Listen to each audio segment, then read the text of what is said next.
Elhamdülillah. Cimi hamdü sana asmanlarning va zaminning Rabbi Allah xosdir ki, u Allah bandalardan vafodor kishilarni yaxshi ko'rdi. Guvohlik beramanki, bir Allohdan boshqa iloh yo'qdir. Yana guvohlik beramanki, Sayyidimiz, yo'lboshchimiz va payg'ambarimiz Muhammad alayhissalom Allohning rasuli va payg'ambarlarning tuganchisidir. Allah'ın durud, salam ve bereketleri o peygamberge, o peygamberinin aile tabatlarına ve sahabelerine bulsun. Sözümüz kelsek, ey Allah'ın bendileri, sizlerge ve üzümge Allah'tan korkuşunu tavsiye kılımın. Allah Teala mındak degen, Allah hakikaten takvadarlık kılgıçlar ve yaxşı iş kılgıçlar bilen billidir. Ey müminler! Men sizlarga kishilarning ichida axloqi eng go'zal, pozitsiyasi eng esil va o'rin martaba jihatda eng ustun bo'lgan kishilarni aytib beray. Ular bo'lsa, fazilat egalarining qadrini qildigan, iltifot egalarining sharafini saqlaydigan, xiyonat, hiyla-mikr deganni bilmaydigan, sharaf va ustunlikdan iborat qimmat qarash ega bo'lgan, oliy tabiatlik va ustun axloq fazilatli kishilardir. Shuning uchun ular Alloh taolaning madhiyalashiga va payg'ambar sallallohu alayhi vasallamning madhiyasiga loyiq bo'lgan. Alloh taolo mundoq deydi: sizlarning kun chiqqan va kun patgan tarafga yuz keltirishinglarning o'zila yaxshi amalga yetmaydi. Balki Allohga, oxirat kuniga, farishtalarga, kitobga, ya'ni Alloh nozil qilgan kitoblarga, payg'ambarlarga iymon keltirish, Allah'ını söyüş yüzüsüden kış akrabalarga, yetimlerge, miskinlerge, ibn sebillerge, yani pul meldin alaqısı üzülüp kalgan musafirlarga, saillarga ve kullarının azatlıqıga erişişige pul yardım beriş, namaz okuş, zakat beriş, ahdiga vafo qilish, yo'qsizlikqa, kasallikka va Allohning yo'lida qilingan urushqa bardoshlik berish yaxshi amalga kirdi. Ana shular, ya'ni yuqori sifatga ega bo'lgan kishilar bo'lsa, iymonda rostchil odamlardir. Ana shular taqvodor kishilardir. Rasululloh sallallohu alayhi vasallam ular haqida mundoq degan: ular qiyomat kuni Allohning dargohida Allohning bandalari ichidagi eng yaxshilari bo'lib, ular ahdiga vafo qiladigan va axloqi go'zal kishilardir. Ular Parvardigorning dargohida ustun o'ringa va katta savob erishidi. Alloh taolo dediki, yaxshi ish qilguvchi faqat yaxshi mukofotga erishidi. Haqiqatan Allohning bandalari ichida ahdisiga hammadan bak vafo qiladiganlar bo'lsa, Allohning payg'ambarlaridir. Ularning turli maydonlarda vafodorlik jihatdagi pozitsiyalari nurliq tarix batlariga mangulik naqshlangandir. Mesela alaylık Allah'ın peygamberi İbrahim aleyhisselamni Allah Teala İbrahim vafadar kişi idi dep maqtidi. Onundan keyin barliq peygamberler o zatның izi boyunca mаңды. Demek ularning hammasi Parvardigori qarta, oil taobati qarta, vataniga qarta va barliq insonlar qarta bo'lgan muomallarda vafodor bo'lgan edi. Peygamberimiz, Habibimiz Muhammed sallallahu aleyhi ve sellem bu sıfat bilen sıfatlangandır. Bir şair o zat hakkında mundak degen: kötürmedi töge egri üstüde Muhammed'tin mu vafadar esil birisini. Vafadar kişilerinin en rastçıl, en yaxşıları bolsa Allah Taala'nın insanni ata-anasıga yaxşılık kılışık buyurduk. Anisi onu qo'rsqida üstüge acizlik bilan ko'tardi. 2 yilda onu sütün ayırdı. Ey insan, manga ata-ananga şükür qilgin. Axir qaytadigan joy mening dargohimdir. degan oyatiga amal qilib, ota-onasiga vafodor bo'lgan, ularga yaxshilik qilgan, ularning jafosining qadriga yetgan, oshkora yoshirin holatda ularga duo qilib turganlardir.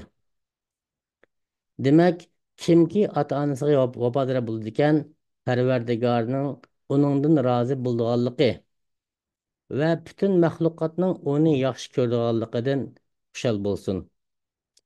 Kimki ota-onasining haqqini zoya qilib o'tadi ekan va u boshqa haqlarni texmi zoya qilib kishidir.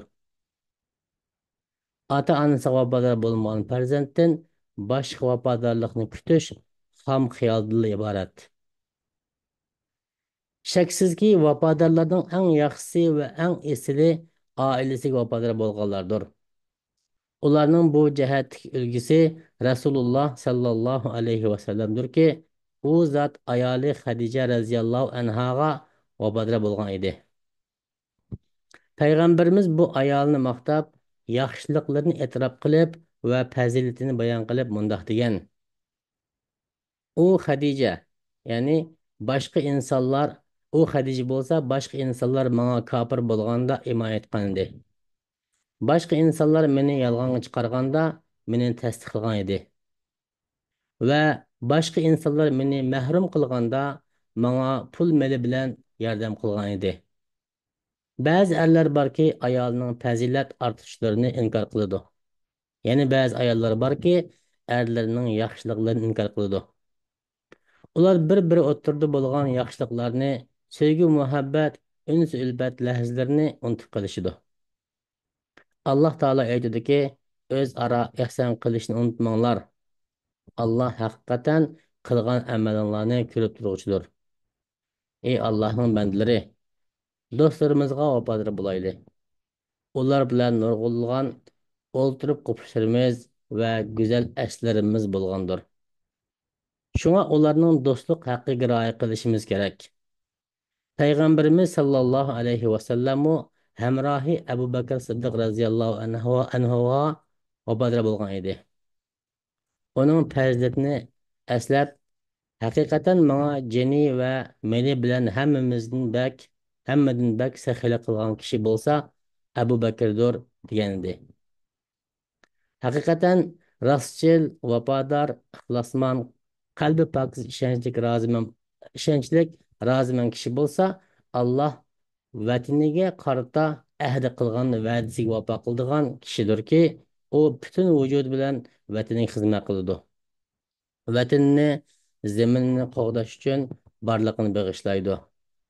Vatanning taraqqiyoti, gullanishi va muqimligining davomlashishi uchun bir kishilik hassa qo'shidi. Shundaqla bu haqda avangard rol o'ynagan dastlabki vatanni qurg'uvchilar va boshqurg'uvchilarning qadr-qimmatiga vafodorlik qiladi. Biz ularning madrasasidan vafodorlik kartalarini o'rganyapmiz va ularning bag'ishlash ruhini o'rgatadigan buloqlardan qong'ucha suv ichyapmiz. Shunga ularning so'zini anglash, bo'ysunish prinsipi asosan ularga rahmat aytgan, ularga bergan ahdimizga vafo qilgan holda atgan oqshomlarda ularni xolis duolarimiz bilan yod etib, Alloh taologa yuzlanishimiz kerak. Insonga shukr qilmagan kishi Allohga shukr qilmaydi. Ey mu'minlar, Allohga, payg'ambarlarga va o'zinglardan bo'lgan ish ustidagilarga itoat qilinglar.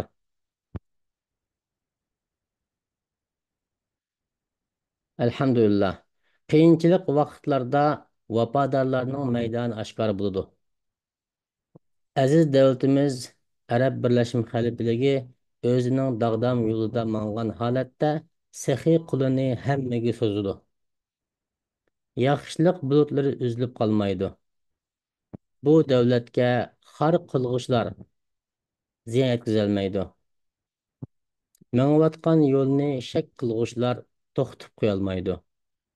Bu davlat qalbi bilan dardmanlarning dardiga, ziyonga uchrag'uvchilarning nolib faryodiga yetib javob qaytardi. Bu davlatning ta'sis qilg'uvchisi marhum Shayx Zoid rahimahulloh rahimallohdan miros olgan udum bo'yicha qo'mondonlik qilindi.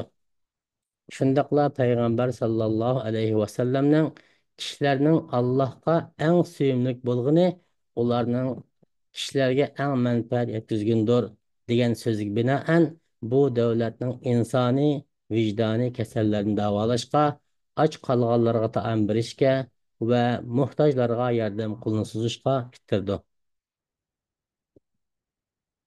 Bunun binoan davlat raisi hurmatlik Sheyx Muhammad ibn Zayed hafizahulloh qarindosh davlat bo'lgan Lubnan xalqiga ularning dard alamini yengillatish uchun insoniy yordam qutqizish aslahalarini taqdim qilish maqsadida qo'zg'agan ey Lubnan imorat sen bilan billah degan harakat maydoniga keldi.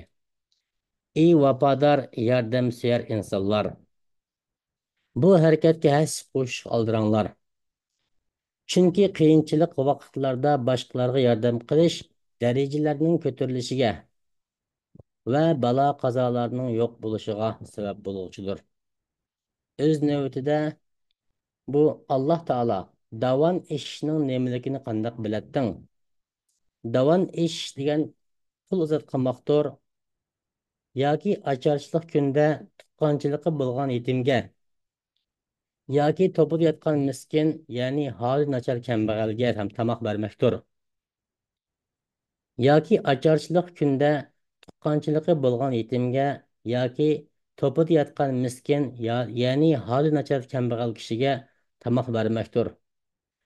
Ya'ni Balad surasi 12 oyatdan 15 oyatgacha degan oyatiga binoan eng cho'ng azobdan qutuldiruvchi amaldir. Ey Alloh, yo'lboshchimiz Muhammad alayhissalomga, u zotning oil taobatlariga va hamma sahobalarga durud salom yo'llag'in. Ey Alloh, Hazreti Abu Bakr, Umar, Osman, Ali'din va barliq sahaba kiromlardan rozi bo'lg'in. Ey Alloh, bizni sana imo etquchi, sana ibodat qilg'uchi, sening tarafingga qaytquchi va ota-onamizga yaxshilik qilg'uchilarning qatoridan qilg'in. Ular bizning kichikimizda tarbiyalagandek, ularga rahim qilg'in. Ey rahim qilg'uchilarning eng rahim qilg'uchisi bo'lgan zot.